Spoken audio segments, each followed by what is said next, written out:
Eccoci cari telespettatori, ben ritrovati con noi, siamo insieme all'FNP CISL e questa volta anche con l'Adiconsum. Sono insieme partnership e quindi, come intuirete, parliamo di questioni abbastanza seccanti perché si verificano purtroppo di frequente. Allora è importante, come diciamo sempre, di farsi aiutare, farsi supportare. C'è il sindacato dei pensionati con i suoi sportelli che vi può dare delle indicazioni, poi indirizzarvi nei casi peggiori all'associazione di consumatori che danno la consulenza, un aiuto, un supporto, e Adiconsum è qui presente. Parliamo di bollette, non soltanto di bollette, di situazioni pesanti che si possono verificare se non fate particolare attenzione. Sappiamo, ce l'avete detto, che è difficile capire qual è l'operatore nel mercato libero che è più conveniente, perché non tutti riescono a leggere la bolletta, e allora, supportati come sempre da Giancarlo Pegoraro, grazie di essere qui con noi. Grazie a voi, buongiorno. Segretario regionale FNP del Veneto,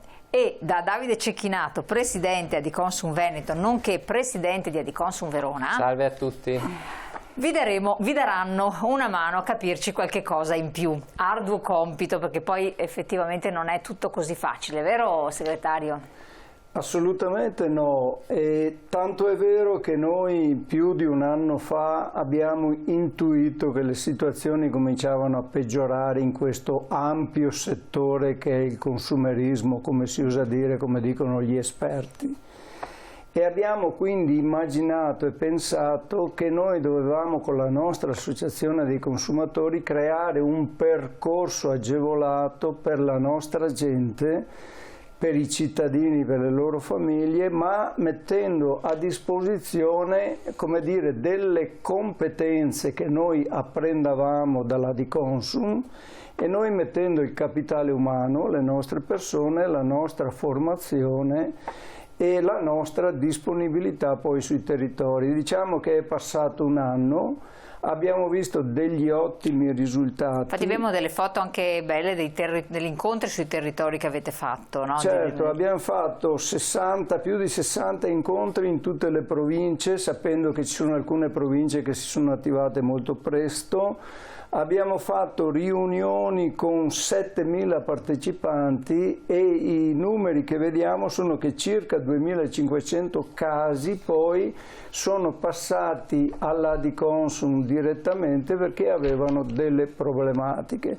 Siamo contenti di avere attivato queste risorse perché eravamo consci, e oggi ne abbiamo la prova, che nella vita di tutti i giorni non ci sono solo i massimi sistemi, ma ci sono le attività appunto di tutti i giorni, le bollette, le banche, le truffe e tutte le telefonate strane, tutte queste cose che ci hanno portato e ci portano a dire: abbiamo bisogno tutti i giorni di avere chi con noi ci assiste, e quindi diamo una mano ad Adiconsum a filtrare le situazioni. Poi, se ci sono problemi, è chiaro che interviene Adiconsum con i suoi specialisti. Ultimissima roba su questo: noi immaginiamo, come ci hanno insegnato in Adiconsum, che comunque prevenire è meglio che curare. Ci sono situazioni che è meglio prevenire, conoscere, quindi andare nelle nostre sedi, nelle sedi Adiconsum, per vedere cosa si può fare, perché non sempre poi la cura, come ben sappiamo, funziona. Infatti, Presidente, vi arrivano tanti casi disperati, anche a seguito di questi incontri che abbiamo visto? Diciamo che noi siamo sempre in prima linea e quindi raccogliamo tutte le istanze, da quelle più semplici a quelle più complicate, il nostro ruolo, e tentiamo di farlo al meglio. Su quello che diceva il segretario Pegoraro mi ci ritrovo pienamente, perché questa partnership, questa opportunità che ci è stata data è importantissima e noi la decliniamo ancora, tuttora nel territorio per aiutare i cittadini, pensionati e gli iscritti alla CISL a far fronte in prima battuta a delle difficoltà. Credo che poi sia fondamentale il fatto della capillarità, cioè il fatto di essere presenti fisicamente sul territorio. Questo ci dà la possibilità di essere un'associazione partner di una federazione di categoria territorialmente presente e capace di rispondere alle istanze delle persone, dei consumatori, e che quindi poi modella il suo intervento su quelle che sono le necessità delle persone, che vanno, per tornare alla sua domanda, alle truffe, ai problemi della scelta del fornitore dell'energia, alla lotta alle pratiche commerciali scorrette, e al settore bancario e finanziario, che purtroppo ultimamente ci sta dando tanto da lavorare per quanto riguarda la sottrazione legittima di fondi, anche purtroppo qui molte vittime sono persone più avanti con gli anni, e quindi diciamo che la platea del nostro intervento è davvero variegata, però non è solo un intervento di supporto a distanze concrete, ma anche un intervento informativo e formativo, perché come si diceva prima, per noi è fondamentale anticipare le problematiche, dare alle persone gli strumenti per affrontare i problemi e essere in grado di risolverli da soli. Ecco, lei ha fatto bene a sottolineare questi aspetti, qua mi rivolgo a entrambi, perché non cito nomi, eccetera, ci è stato richiesto di non farlo, sono giunte 3 mail in modo particolare da parte di persone che si vergognano di situazioni in cui sono incappate. Di raccontarle in prima persona, per cui di andare poi a metterci la faccia. Quindi qui vorrei che non ci si deve vergognare, però vorrei che lo diceste voi direttamente, perché sono persone anche anziane. Ringraziamo di averci lasciato questi messaggi, di averci scritto queste mail, però mi rendo conto che potrebbe essere un problema anche molto frequente questo. Io direi di sì, e tra l'altro è uno dei temi centrali sui quali i truffatori fanno leva. Il fatto di far sentire le persone truffate in difficoltà, anche dal punto di vista psicologico, perché subiscono una truffa e quindi si vergognano. Anche è comprensibile, no, che quando noi abbiamo un danno e magari col senno di poi capiamo di essere stati un po' troppo leggeri nel nostro giudizio o troppo avventati, ce ne vergogniamo, però questo è un processo psicologico che dobbiamo scardinare per 2 ordini di motivi. Il primo, perché non ci si deve vergognare assolutamente di incappare in truffe. È capitato anche a me, può capitare a chiunque. Un momento di disattenzione, di calo dell'attenzione, di debolezza, i momenti della vita anche particolari possono portare anche di essere vittime di truffe, quindi è umano.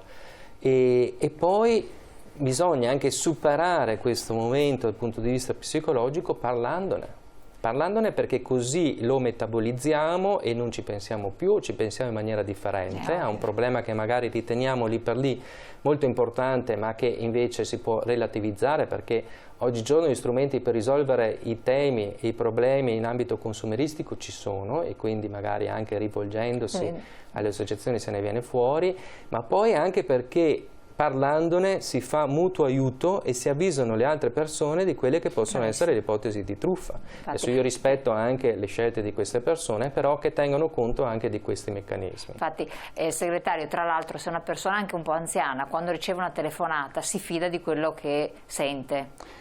Purtroppo sì, devo dire che condivido in pieno le parole del collega, ma aggiungo quello che diceva lei, cioè i nostri anziani, perché sono le persone più deboli, sono quelli appunto che devono ritrovare il coraggio anche in famiglia di dire: ho ricevuto una telefonata, ho detto queste parole, e devono venire riportate poi, se serve, nelle nostre associazioni. Io le cito 2 o 3 casi proprio di ieri raccontati dalla nostra, come dire, CISL di Treviso, dove addirittura però le truffe, mi permetta di dire, sono quasi, arrivano da ambienti legalizzati, cioè ci è stato raccontato di contratti firmati con firme non veritiere.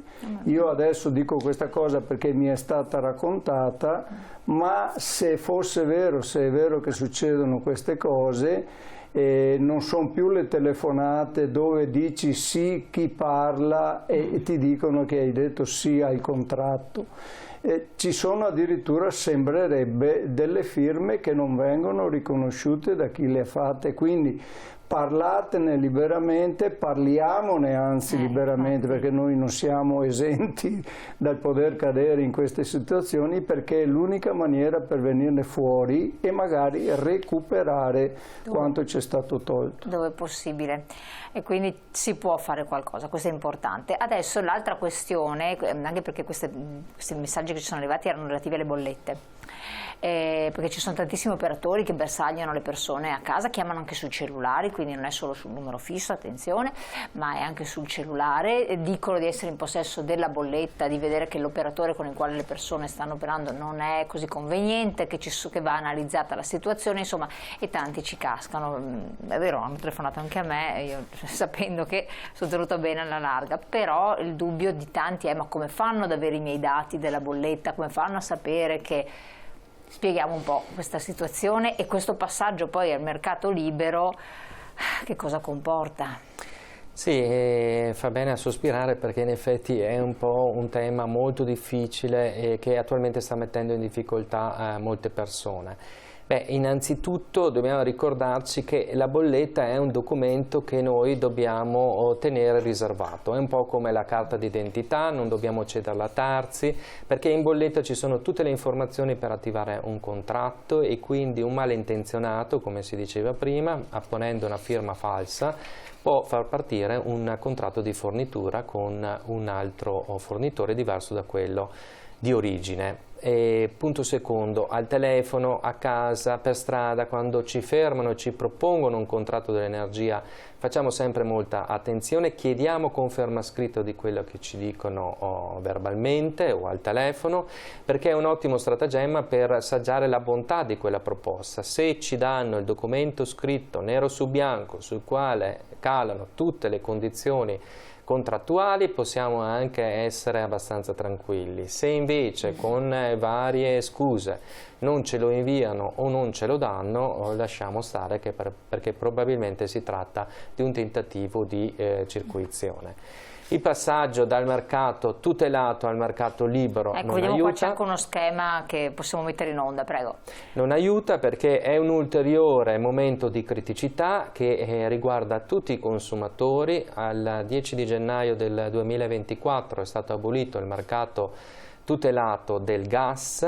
Il 1° luglio 2024, come vediamo nella scheda, verrà abolito quello dell'energia elettrica. Permangono delle fasce di tutela, che sono quelle dei clienti vulnerabili, i quali potranno rimanere all'interno del mercato tutelato, ma tutti quelli che non sono qualificati come vulnerabili transiteranno o di loro sponte oppure in automatico al mercato libero.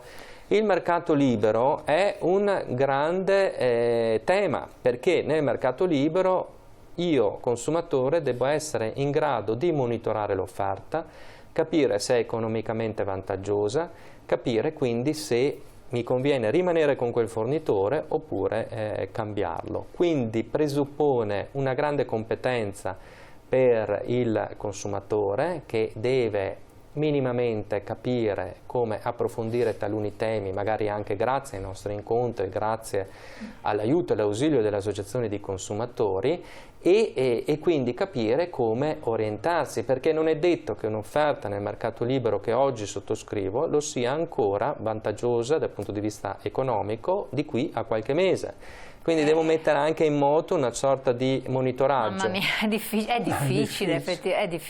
questa cosa. È difficile, ma noi esistiamo proprio per questo, insomma, perché per informare i consumatori, per orientarli ed aiutarli a compiere la scelta giusta. Esistono anche degli strumenti pubblici, il portale dell'offerta, ad esempio, che può essere utilizzato per monitorare queste offerte e comunque la cosa importante è capire che dobbiamo attenzionare il rapporto di fornitura con il nostro gestore, perché non è più come una volta, certo. Tante cose sono cambiate. Parliamo ancora delle cose che sono cambiate, di che cosa stare anche attenti. Abbiamo questa la pubblicità che incombe, quindi qualche secondo, ma restate sempre con noi, Canale 19.